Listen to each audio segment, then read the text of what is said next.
This is going to be a video on replacing the axle bearing on a Ford 8-inch IRS or independent rear differential. This is a differential that is out of a Ford Cobra. I believe similar diff is out of the Thunderbird in the 90s. This is aluminum case. And I couldn't find any videos on YouTube about how to do this. So I'm going to be trying to figure this out as I go and publish this video as a tutorial for anybody else. So I've got a diff on the bench and I've got one in the car. I swapped this out of the car and I got a new diff in. The new diff, I guess one of the bearings I think is a little loose. The stub shaft is kind of, there's some play up and down, and I'm getting some leaking out of the seal. I think because of that, so I'm going to replace the bearing. I think that's what's going wrong. So what I've got here is a bearing and seal kit that you can buy off of Amazon or other places, Summit, Jegs. There's the part number. This is the one I just bought. It's got 2 bearings and 2 seals. I'm going to need to pull a seal out to get to the bearing, obviously. I'll need to replace the seal. And then I've got a kit with just the bearings that I had from a previous replacement. So I'm going to be using these, same part number. What I'm going to be using is a Harbor Freight slide hammer and puller set that I picked up for about 30 bucks. It's got the slide hammer. It's got a few different tools for pulling bearings out and seals and things like that. I don't know what's going to work the best right now, but I'm going to try a few. First option is this one here, which is, I guess, just one hook. You attach to the end of the slide puller and just kind of work your way around the bearing and kind of slowly work it out. This one kind of spreads, but it doesn't go that far. You thread something in there and it's supposed to push these apart, but it doesn't go far enough for the bearing, at least with this going on there. So that may not work. And then there's this, which also threads on the end. These little legs spread out. Now I tried this and it probably would work, but these legs don't want to stay out. They want to keep falling back in. And I don't know if they're going to stay on the edge very well once I do that. So I'm going to try this first, I think, and just try to work my way around. Probably less frustration there. Might take a little more time, but I can always try something different if I have to. So that'll be in the car. I'm going to show you this diff on the bench just to get an idea. So you've got the seal here and you've got the bearing right on the inside there. The one question I guess I have is the bearing has 2 sides. One has sort of a flat side on it and it's got a part number on there. The other side is a little rounded. My guess is that the flat side goes inside so you can get a puller on it a little better. And I can't see in there real well, but it looks like that might be the rounded side. But I'll have to take a look once I get the seal off on the diff in the car. I think that's about it for now. So next video you see, the next clip you see is going to be me under the car trying to work this out. All right, so we're under the car. Here's the side of the diff that I'm going to be replacing the bearing off. So I got this bearing puller, $15 tool. Get that behind the seal and just pull on it. Should come out. Not sure how much oil is going to come out because the diff is full. So I've got a pan here.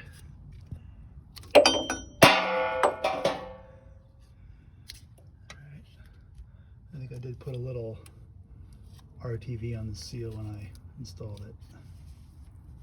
That's what that is. So yeah, luckily no oil came out, so no mess. All right, we'll do the bearing next. So just a quick note, as I mentioned before, looks like the part number is facing out, and it looks like this is the flat side of that bearing. So I think the flat side faces out. So as mentioned, I've got the slide hammer, and I'm going to try this small hook bit first. If you don't know how a slide hammer works, you just kind of get it where you need to be and then pull back on the weight till it hits this handle, and that will pull out whatever you need to pull out. I'll give this a try with one hand.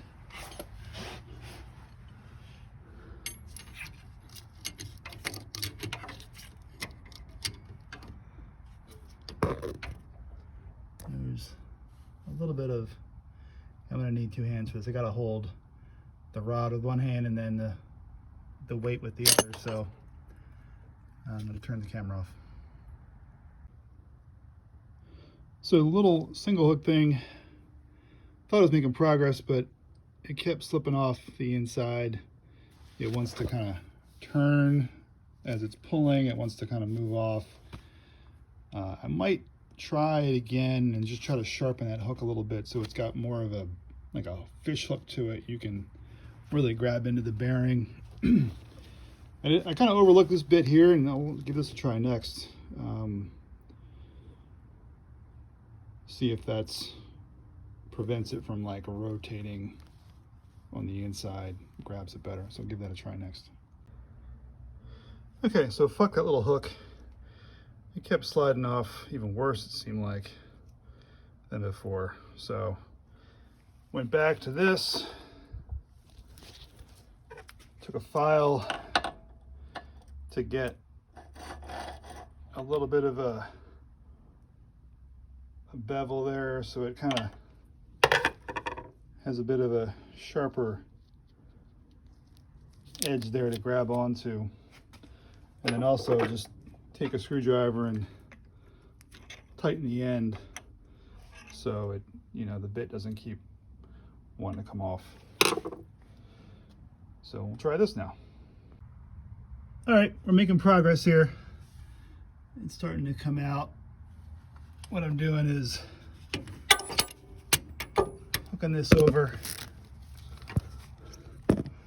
Actually, that space is just enough to fit over the bearing itself, so it fits pretty good. Putting my finger in there, can't quite see that. Getting my finger behind it, wearing a padded glove, and just wailing away at it, and it's coming. Just make each hit count, do it straight back, and make the most of each swing, and it should start to come out. So it should come out easier and easier now. So it's out.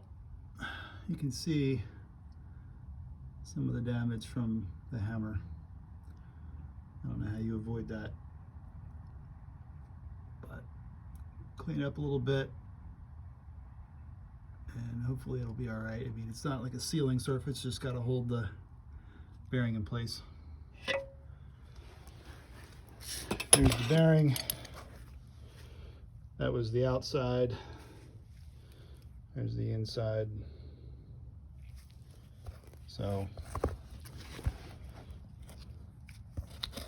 you can see the pretty tight fit, just enough. I mean, you could actually modify this if you had to and make a little more room if you know, had a bigger bearing or whatever. But you know, it would only grab about that much because of the housing. So what I found was like angling it this way. I don't know what worked best, but as long as it could stay on, it wouldn't slip off, and you could get a good whack on it and see it start to move, then just keep doing that and you'll get there. So next is going to be reinstalling the new one. All right, so a little post-mortem. I didn't mention already, this diff is in a V8 or LS swap Miata with the 48-inch. Obviously would apply to any car that's got this 48-inch, but this axle is, you know, a high horsepower axle from Drive Shaft Shop. This is the diff side. What I had been having a problem with was just play in this stub shaft.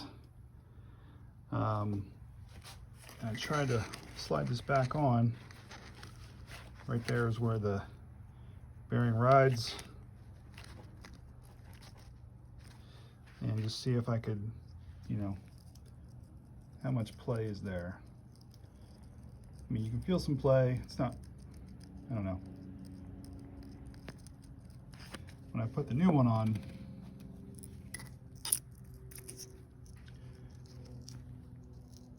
pretty similar. Maybe this rocking is the same, but this, if up and down, seems a little tighter.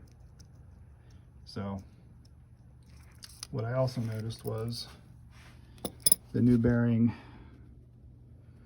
doesn't say it's made anywhere. The original bearing, made in USA.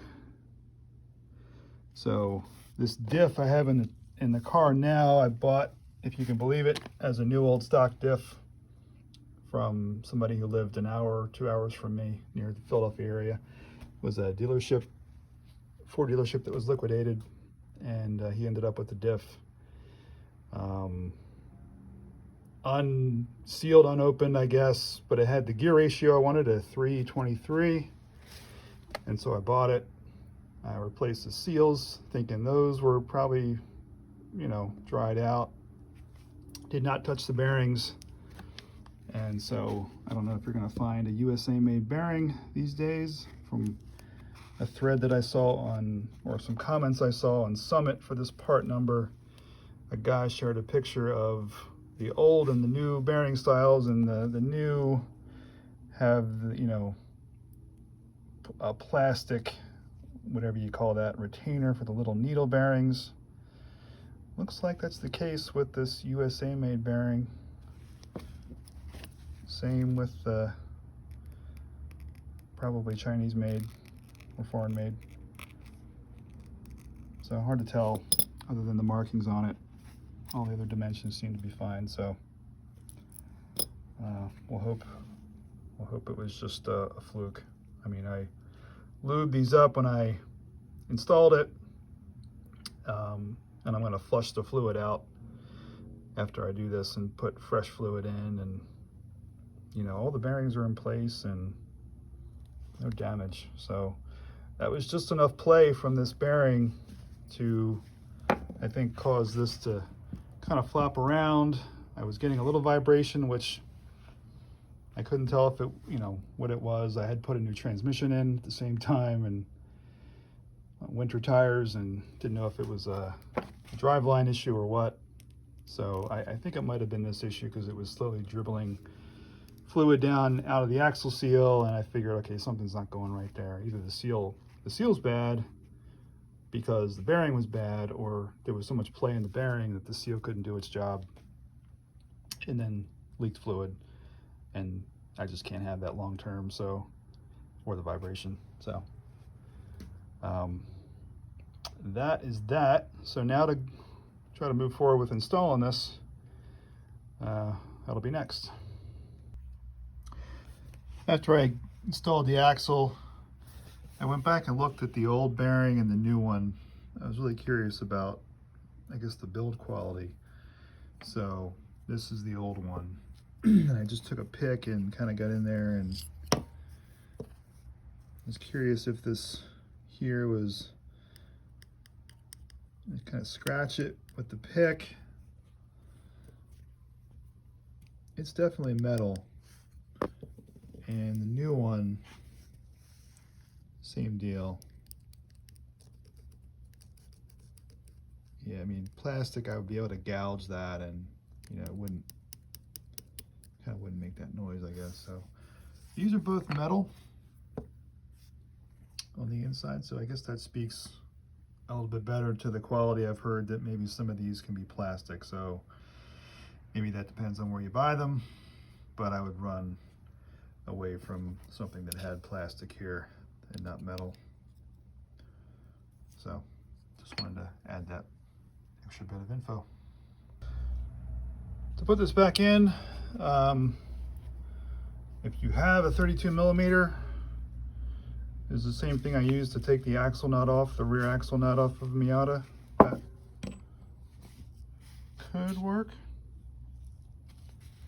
Got a 35 millimeter Tecton socket that actually fits pretty good.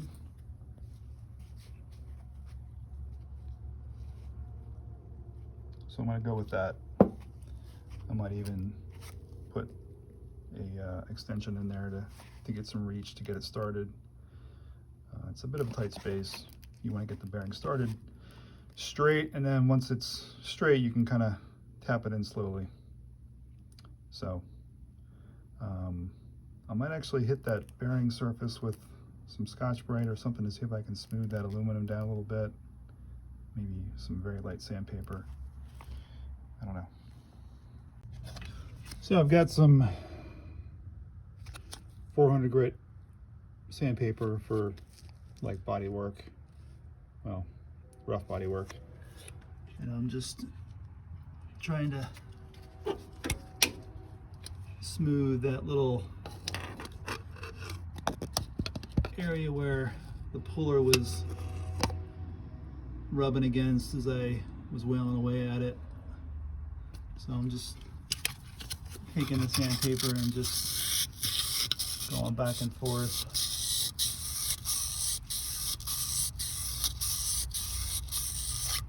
And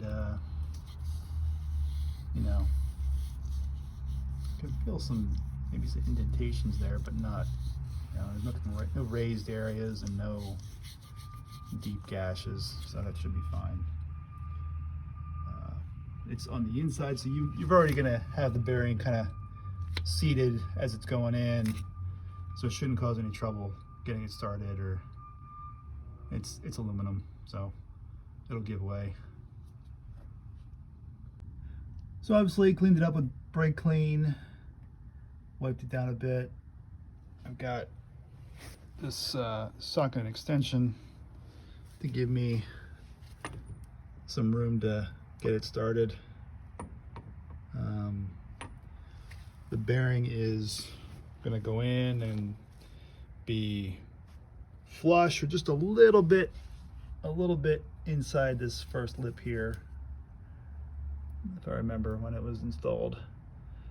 So just keep tapping it in straight until I feel like it's in the right spot. So we're in. Went pretty smooth actually. A socket and a good drilling hammer, dead blow. Actually, no, dead blow is probably not the right thing, but you could use it. The good thing is with these, little taps will produce a lot of force, and you don't need to wail away at it to get it to move, and you swing and hit it wrong. Once it's in straight, it went in nice and easy.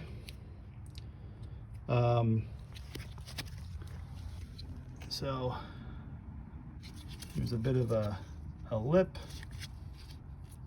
like before. One thing I just thought of that you could do before you remove the old one is use a micrometer. So just for reference, if I take the edge of the bearing and then, you know, where the housing is, like that, I get 0.633 inches, or 16 millimeters for anybody who's keeping score at home. But that should be good. As you can see on the drive, as you saw on the drive shaft, the bearing surface is, yeah, you know, you can be off by a little bit and it won't matter whether it's, you know, in or out. on. There's nothing to stop it from going all the way in, so be careful about that, or you'll be using that slide hammer again. I'm going to put a little bit of oil on it and move it around and kind of work it in there. Then I'm going to put the seal on. So using a little royal purple, which is what I put in the diff. Obviously, as you know, you might know, you need the Ford friction modifier stuff as well. But this is the oil that I use. And I'm just rubbing it in there and just working it around. Make sure all the bearing surfaces are covered and pre-lubed.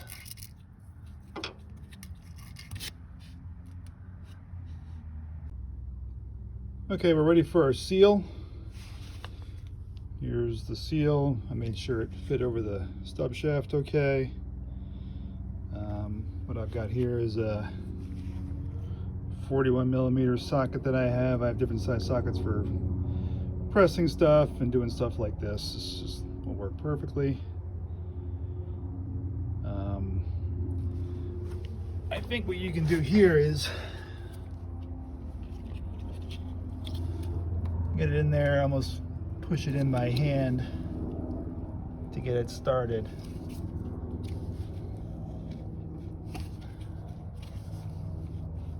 So it won't move on you. Get your socket and tap away on. I'm going to use a dead blow for this. I don't need much force and I don't want to use too much. So, all right, fresh seal is installed. It should be pretty flush with the outside. You should feel just a little bit of a lip there. And I'm going to squirt a bit more oil in there before I install the drive shaft. I'll just wipe down the drive shaft, maybe put a little bit of oil on that so it slides in.